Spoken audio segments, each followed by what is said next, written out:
lecture we discuss about respiratory pigments, that is hemoglobin, hemocyanin, chlorochlorine and hemoerythrin.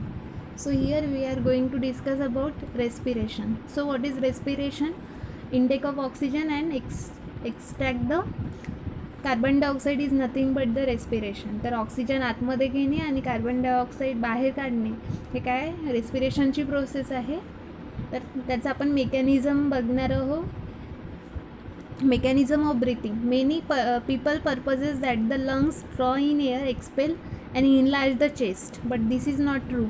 Many people खूप सारे लोक म्हणतात की lungs draw in air, expel, म्हणजे जे लंग्समधली एअर आहे ते एक्सपेल होते, त्या एक्सपेल करायच्या वेळी जे चेस्टची साईज आहे ते काय होते, ते इनलार्ज होत असते. But this is not true.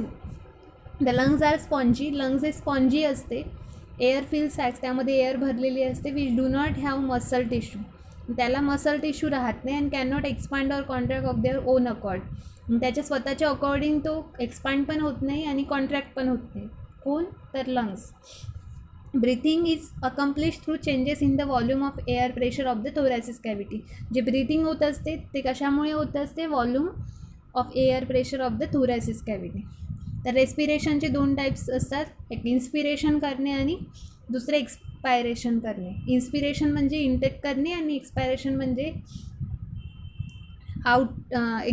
Extract करणे, जे कुठली एअर आहे आपल्या बॉडीमधले ते. Intake of air or inspiration takes place when the volume of the thoracic cavity is increased and the pressure is decreased. जे इंटेक ऑफ एअर आहे ते inspire कधी केलं जाते? when the volume of the thoracic cavity increase होते आणि pressure काय होते? डिक्रीज होत असते. To increase the volume of thoracic cavity, diaphragm and external intercostal muscle of the ribs take vital part under the influence of nerve impulses coming from the respiratory center of the brain. तर काय होतं असते? To increase the volume of thoracic cavity. Thoracic कॅव्हिटीचा जो volume increase झाल्यामुळे डायफ्रॅगम काय होते? डायफ्रॅगम आणि एक्सटर्नल इंटरकोस्टल मसल जे आहे त्या काय vital hips take vital part, त्या हेल्प करत असते नर्व इम्पल्सेस ट्रान्सफर करायच्या कामासाठी. कुठनं? From the respiratory centre of the brain. Enlargement of the thoracic cavity involves the following movements which occur simultaneously. आणि थोरॅसिस कॅव्हिटीची काय होते? इनलार्जमेंट होते. The external intercostal muscle of the ribs contract and pull ribs upward and outward and thereby increasing the anterior, posterior and transverse size of the thoracic cavity. जे external intercostal muscle आहे त्या contract होत असते and pull ribs upward and outward. त्यानंतर आहे the muscle of the resting dome shaped diaphragm contract. This action straightens and lowers the diaphragm. जे muscle आहे resting dome शेपमध्ये होत असते, कॉन्ट्रॅक्ट झाल्यानंतर लोअर द डायफ्रॅगम आणि increase the size of the thoracic cavity from below. जे diaphragm आहे ते लोअर्स होते आणि जे थोरॅसिस कॅव्हिटीची साईज आहे ते इन्क्रीजेस करायचं काम करते. The abdominal muscle relax and allow compression of abdominal organs by the diaphragm. आणि as a result of this muscular movement the size of the volume of the thoracic cavity is increase. त्याच्यामुळेच काय होते? जे थोरॅसिस कॅव्हिटीची जे size आहे ते काय होते? इन्क्रीज होते. Since the pleural cavity contains no air and the pressure in it's negative, the lungs expand simultaneously with the increase of the size of the thoracic cavity. जे लंग्स काय होत असते? एक्सपांड होत असते due to increase in the size of thoracic cavity. As the lungs expand or inflate, the air pressure in them drops, falls below the atmospheric pressure, and atmospheric air through the air passage just to equalize the outer and inner pressure. Hence an inhalation involves a contraction of the muscle. Inhalation म्हणजेच काय म्हटलं जाते? Contraction of the muscle. मसलचं काय होते? Contraction होते आणि increase in the size of volume of thoracic cavity. आणि इन्हेलेशन केल्यानंतर जे व्हॉल्यूम आहे थोरॅसिस कॅव्हिटीचा तो इन्क्रीज होते. आणि expansion of the lungs with a drop of pressure inside them and entrance of atmosphere air into the lungs through the air passage. जेव्हा expansion of the lungs जर झालं तर with a drop of pressure inside them and pressure पडते कुठे? लंग्सवर. आणि entrance of ॲटमॉस्फिअरिक air जे आहे त्या आपल्या एअर पॅसेज थ्रू आतमध्ये येतात. Inhalation is follow by exhalation. इथे डायग्राममध्ये दाखवलेलं आहे. This is a diaphragm external intercostal muscle हे रिप्स आहे. नंतर थोरॅसिस कॅव्हिटी, यामधला वॉल्यूम वाढत असतो. नेक्स्ट आहे expiration. The expelling of air or exhalation from the lungs takes place when the size and pressure of the thoracic cavity are reduce. जे thoracic cavity यामध्ये पाहिली आपण, त्यामधलं जे साईज आणि प्रेशर त्यामधलं रिड्यूस झालं की ते काय करते, जे एअर आहे ते बाहेर काढले जाते. The ribs take their original position as a result of contraction of the internal intercostal muscle. ज्या इथे रिप्स एक्सपांड झालेल्या होत्या त्या काय होते, कॉन्ट्रॅक्ट होतात आणि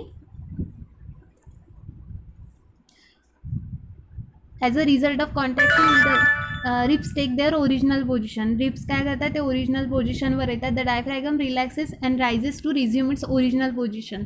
यामध्ये डायफ्रॅगम काय होतं, कॉन्ट्रॅक्ट होतो आणि रिलॅक्सेशन एक्सपायरेशनमध्ये diaphragm relaxes and rises to resume its original position.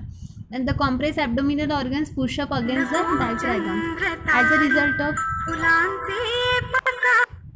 result of this movement, the size of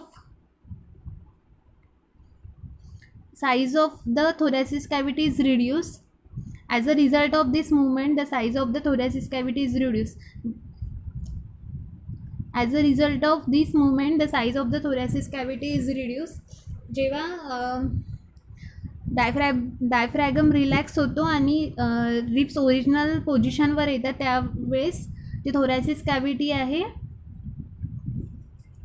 reduce होत असते, त्याचे जे मुवमेंट्स आहेत ते. The lungs become compress, the pressure in them rises become higher than the atmospheric pressure. ज्यामधलं pressure जे आहे ते कमी होत जाते, become higher than the atmospheric pressure, and air rushes out through the air passage. इथे डायग्राममध्ये दाखवलं आहे. पहिलं आहे structure of lungs in man. तर हे रिलॅक्सेशन स्टेटमध्ये येते. त्यानंतर हे अल्वेलाय आहे, याच्यामध्ये oxygenated blood to heart, deoxygenated blood from heart हे मुवमेंट करायचं काम करते. आणि इथे 2 डायग्राम दाखवलेले आहे. इनहेलेशनमध्ये रिप्स काय झालेलं आहे, रिप्स इनहेलेशन रिपकेज एक्सपांड झालेले आहे, इथे रिलॅक्स झालेले आहे. नंतर एअर इनहेल केलं जाते, त्यानंतर डायफ्रॅगम पण एक्सपांड झालेले आहे आणि इथे रिलॅक्स स्टेटमध्ये दाखवलेलं आहे एक्सपायरेशनमध्ये, ते एक्सेलेशनमध्ये. त्यानंतर आहे गॅसियस एक्सचेंज. तर gaseous exchange example, intake of oxygen and output of carbon dioxide always takes place in the respiratory surface because the surface is richly vascularise. Gaseous exchange आहे. Example, intake of gaseous exchange म्हणजे oxygen घेणे आणि बाहेर जे कुठले output gases आहे ते extract करणे. तर gases exchange example, intake of oxygen and output of carbon dioxide always takes place at the respiratory surface because the surface is richly vascularise. कुठे होत असते, रेस्पिरेटरी सरफेसवर. आणि का बरं होत असते तिथे, तर तो सरफेस काय असते, वस्क्युलराइज असते. As soon as the source of oxygen comes in contact with the respiratory surface by any sort of ventilating mechanism, gaseous exchange takes place. Example, oxygen is absorbed into the body and carbon dioxide released into the environmental whatever it may be. As soon as the source of oxygen comes in contact with the respiratory surface, जे पण कुठले source आहे ऑक्सिजनचे, water असो और atmosphere असो, तर त्यामधून काय होत असते, गॅसेस एक्सचेंज होत असते. जसे ऑक्सिजन ॲब्झॉर्ब केलं जाते आणि कार्बन डायऑक्साईड रिमूव्ह केल्या जाते. It is believe that gaseous exchange takes place by simple diffusion which is cause due to partial pressure of the respiratory gases. जे गॅसियस एक्सचेंज आहे ते सिम्पल डिफ्युजन थ्रू होत असते, त्यालाच काय म्हटलं जाते, due to partial pressure of the respiratory gases. Gases move from their high partial pressure to low partial pressure. Gases कुठनं मूव्ह होत असते, जिथे हाय पार्शियल प्रेशर आहे तिथून लो पार्शियल प्रेशरपर्यंत. In the environment, air or water, the partial pressure of the oxygen is comparatively high than the body. जे in the इन्व्हायरमेंटमध्ये म्हणजे वातावरणामध्ये जे पार्शियल प्रेशर आहे ऑक्सिजनचं, हे काय कम्पॅरेटिव्हली हाय आहे आपल्या बॉडीपेक्षा. Therefore the oxygen is diffuse from the environment, म्हणजे ते ऑक्सिजन इन्व्हायरमेंटपासून बॉडीमध्ये काय होत असते, ट्रान्सफर होत असते through respiratory surface. Similarly partial pressure of the carbon dioxide in the blood is high, म्हणजे आपल्या बॉडीमध्ये काय आहे, कार्बन डायऑक्साईड जास्त आहे त्याच्यामुळे दॅन द इमिजिएट इन्व्हायरमेंट, आणि त्याच्यामुळे ते काय होत असते, डिफ्यूज होत असते outside the body through the respiratory surface. In next lecture, we will discuss about transport of respiratory gases. how it transport oxygen and carbon dioxide.